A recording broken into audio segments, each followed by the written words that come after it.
Hello, everyone, and welcome to Youth in Action, the transformative force of the new generation. I am Daniela, your host, and today we're going to delve into a crucial topic: the power and influence of youth in modern activism. We have a fantastic panel to break this down.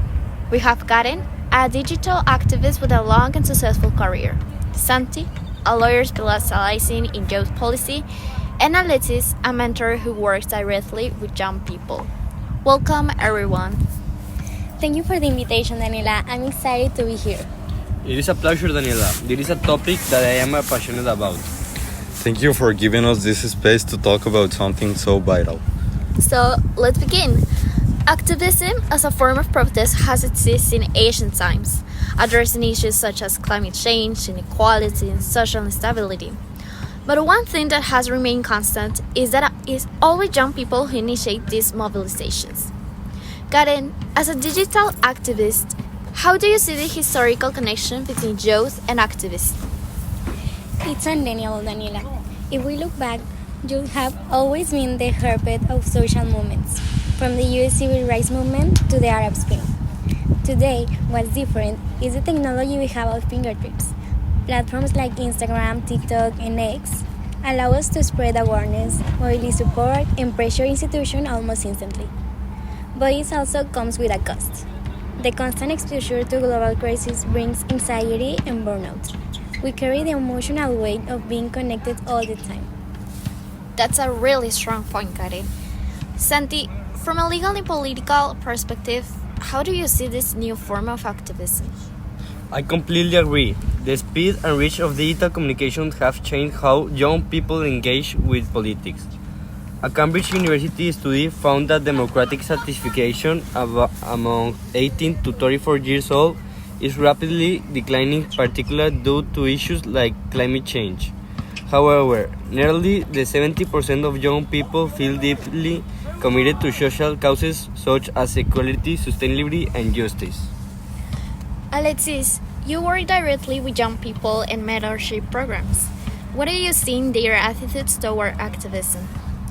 What I see is courage and creativity. Young people are not waiting for permission to lead.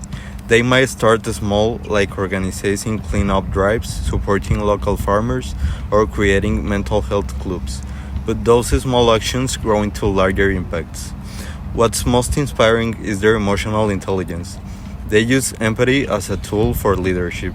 They don't want just to protest, they want to build, include, and collaborate.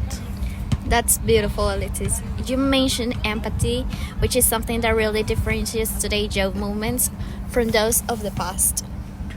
Karen, do you think social media has amplified that empathy or made it harder to maintain real human connection? Honestly, but on one hand, social media connects us to stories and struggles we might never have known about, people in other countries, other realities. But on the other hand, it can also desensitize us when we are exposed to constant tragedy or online hate. That's why part of activism today includes self-care and community care. We can build a better world if we are exhausted or disconnected from ourselves. That's such an important perspective. How do we make sure that online activism doesn't just stay in the virtual world? That's the challenge, right? Online visibility must translate into offline impact. Hashtags are great, but they need to be followed by action. Volunteering, voting, community work. For example, climate movements like Fridays for Future started online, but they lead to massive worldwide mobilization across continents. Digital tools are the bridge, but the destination is still the real world. Exactly. Laws don't change because of tweets alone. They change because those tweets turn into organized actions, petitions, and proposals. When digital activism becomes structured civic participation, it gains legal and social power. Santi, let's talk about the role of institutions. How can governments or international organizations truly support young people? That's a key question. The United Nations has been clear youth should not be treated merely as a victim of war or crisis, but as active partners in peace and policy. They bring innovation, dialogue, and diversity of thought. But for that to happen, institutions need to move from symbolic inclusion to meaningful participation. giving youth real seats at the table, not just photo opportunities.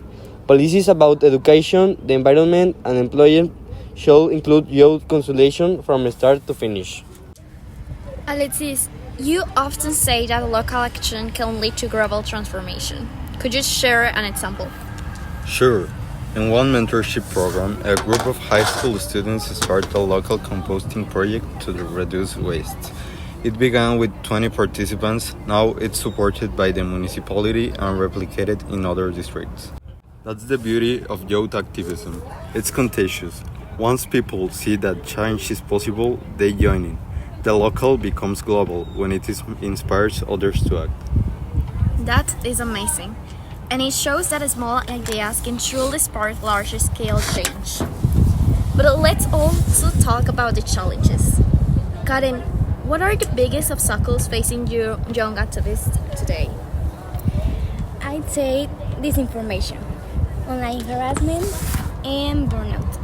It's easy to lose motivation when algorithms reward outrage more than dialogue. That's why digital literacy and emotional resilience are crucial tools for activists. Another lack of institutional trust. Many young people feel that no matter how much they protest, leaders don't listen. Rebuilding that trust requires transparency, accountability, and the genuine inclusion of youth voices. Also, the fear of failure. Many young people think that if they can't make a big change, it's not worth trying. But every action, even small, contributes to a culture of responsibility and awareness.